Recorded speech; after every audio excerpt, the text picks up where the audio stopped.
Você já se perguntou se algum comportamento que você tem hoje em dia pode ser um mecanismo cujo resquício está no nosso DNA e foi passado por incontáveis gerações de seres humanos até chegar em você? Se sim, talvez seja do seu interesse descobrir que uma parte da psicologia está voltada justamente para tentar responder esse tipo de pergunta. E, desde já, quero pedir uma licença respeitosa àqueles cujas crenças espirituais e religiosas consideram o criacionismo como origem da humanidade, pois, nesse vídeo, eu estarei usando elementos da ciência como a minha base, incluindo a teoria da evolução e a seleção natural. Essa parte da psicologia, e aqui eu digo parte bem entre aspas porque é algo muito mais complexo do que isso, se chama psicologia evolucionista. Trata-se de uma abordagem teórica que tenta analisar a estrutura psicológica atual do ser humano com base nos nossos conhecimentos mais modernos sobre a teoria da evolução. A pergunta básica que a psicologia evolutiva tenta responder é a seguinte: quais partes da nossa psicologia podem ser, na realidade, adaptações evoluídas, sejam selecionadas naturalmente, através daqueles indivíduos de uma espécie que acabam sobrevivendo, ou sexualmente, através daqueles indivíduos que são escolhidos para criar descendentes com seus ou suas parceiras e, portanto, continuar a sua linhagem de DNA. Para tentar responder isso, busca as evidências mais modernas que a gente tem para tentar descobrir como eram os ambientes nos quais viviam os nossos ancestrais. E, a partir disso, ela cria hipóteses de como certos mecanismos psicológicos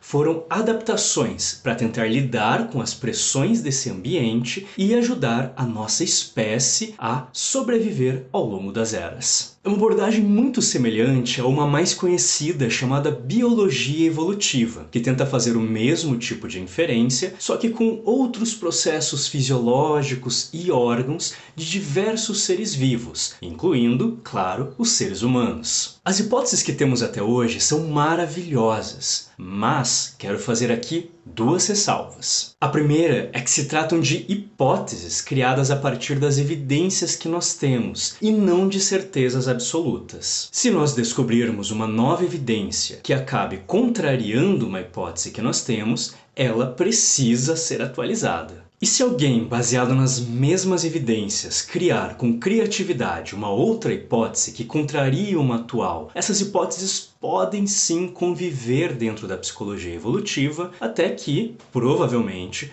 alguma seja descartada a partir de evidências que nós ainda vamos descobrir. Ok, mas mesmo se tratando apenas de hipóteses, eu quero dar algumas ideias básicas para vocês de como a gente olhar para essa temática pode nos ajudar a trabalhar a nossa saúde mental. Em primeiro lugar, eu quero relembrar vocês de que a evolução é estupidamente demorada. Um exemplo disso são os nossos sisos, que são os terceiros molares, aqueles dentes lá do fundo da nossa boca.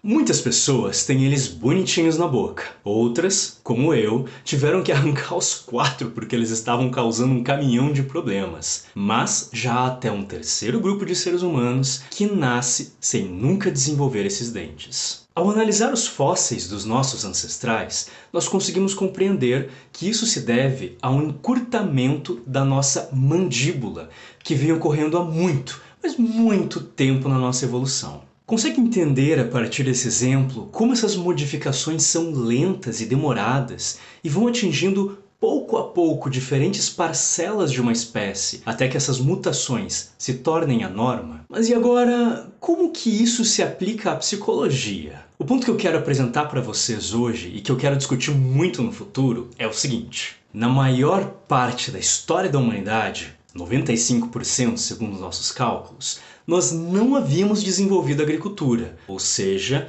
vivíamos nos períodos da nossa espécie que nós chamamos de Paleolítico e Mesolítico. Isso quer dizer que por 95% da história da nossa espécie, nós éramos caçadores e coletores e nômades, o que limitava severamente o tamanho dos grupos de seres humanos. E a gente está falando aqui de menos de 200 pessoas, no máximo, por tribo. Agora, pensa aqui comigo. O nosso cérebro passou a maior parte do tempo evoluindo e se adaptando para lidar com esse ambiente em tribos de menos de 200 pessoas, onde se você passasse a vida inteira lá, o que provavelmente aconteceria, você literalmente conheceria todo mundo do seu grupo. Muito provavelmente, nós herdamos vários mecanismos relacionados à nossa sobrevivência desse grande período, porque, comparativamente, nosso aparato neurológico não teve basicamente nada de tempo para se desenvolver depois da criação da agricultura. E foi justamente após a agricultura que a humanidade começou cada vez mais a criar assentamentos fixos e sociedades cada vez mais complexas. De modo que, se você morar numa cidade relativamente grande, se você for dar um rolê hoje em dia na rua, você vai encontrar muito mais do que 200 pessoas. E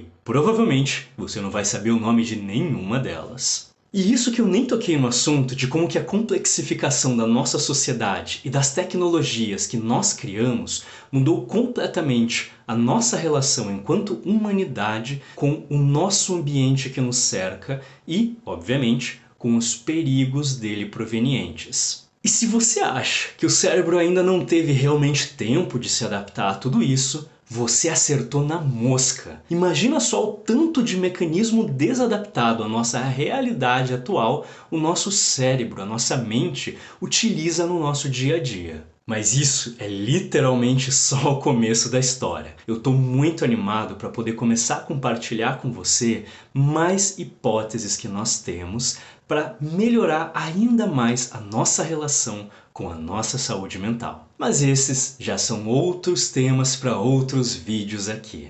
Nos vemos neles.